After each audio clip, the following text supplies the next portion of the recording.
Hello guys, welcome to my YouTube channel. आज आहे 31 जानेवारी. आजच्या दिवसात काय होते. आता मी आलो जिमला. बघूया पुढे काय होते.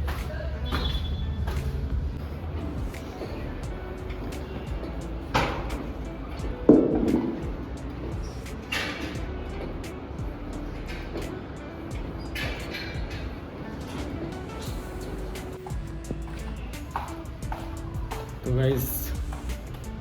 गाईज आता आपण निघालो आहे जिमवरून घरी जायला. रेग्युलर रुटीन असाच असतो आपला.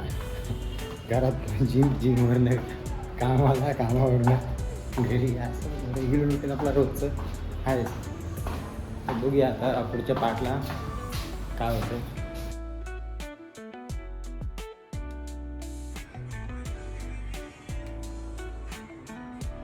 हॅलो गाईज, महत्त्वाचा मुद्दा असा आहे की स्टेट लेवल कॉम्पिटिशनसाठी सिलेक्शन झालेलं आहे आपलं, आणि त्याच्यासाठी मेहनत पण चालू आहे. पण सर्वात महत्त्वाचा विषय की आपल्याला फायनान्शियल प्रॉब्लेम येत आहे. फायनान्शियल प्रॉब्लेमसाठी आपण रिक्वेस्ट केलेली आहे फायनान्शियल सपोर्टसाठी. अजून काय सपोर्टचं काय माहिती पडलेलं नाही. बघूया काय त्याच्याबद्दल काय, त्याच्यातून काय आपल्याला सपोर्ट मिळतो आहे की नाही ते बघायचं आहे. आज मी ब्लॉग बनवतो आहे हे खरं आहे, पण हे तुम्हाला एक महिन्यानंतर काय ते समजेल की बाबा याला खरंच मदत मिळाली, किंवा माझ्या नेक्स्ट ब्लॉगमध्ये तुम्हाला या 2 ते 4 दिवसात काय मदत मिळते की नाही कॉम्पिटिशनसाठी. असं आहे. म्हणजे आपण स्ट्रगल तर करतो आहे. बॉडी बिल्डिंग हा असा खेळ आहे की त्याच्यामध्ये पैसा खूप लागतो पहिली गोष्ट म्हणजे, आणि मेहनतसुद्धा त्याच्यापेक्षा डबल केली तर तुम्हाला बेनिफिट मिळू शकतो. मेहनत पण तितकीच, पैसा पण तितकाच, आणि तुमचं म्हणजे पूर्ण 100% तुम्हाला द्यावं लागतं. बॉडी बिल्डिंग जर वाटत असेल काही लोकांना, ही अशी बॉडी तर मी 6 महिन्यात बनवीन, अशी बॉडी तर मी 5 महिन्यात बनवीन, 2 महिन्यात बनवीन, तर हे शक्य नाही.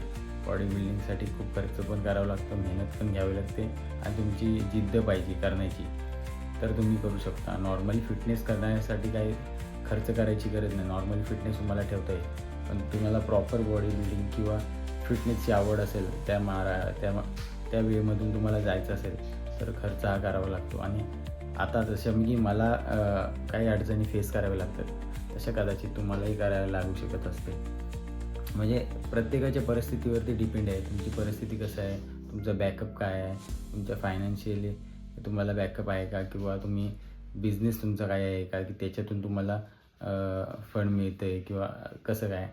तर बघूया आता काय होतं आहे, आपल्या बाबतीमध्ये काय घडतं आहे, की आपण काय करू शकतो आहे, कुठल्या लेवलपर्यंत जाऊ शकतो, आणि मदत मिळते काय बघूया.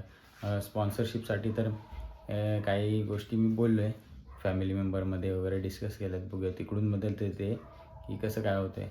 बघूया उद्याच्या ब्लॉगमध्ये आपल्याला कळेल. पण हा ब्लॉग येईल मला वाटतं एक 24-23ला समथिंग येईल. तर ठीक आहे, बघूया पुढं काय होतं आहे. थँक्यू.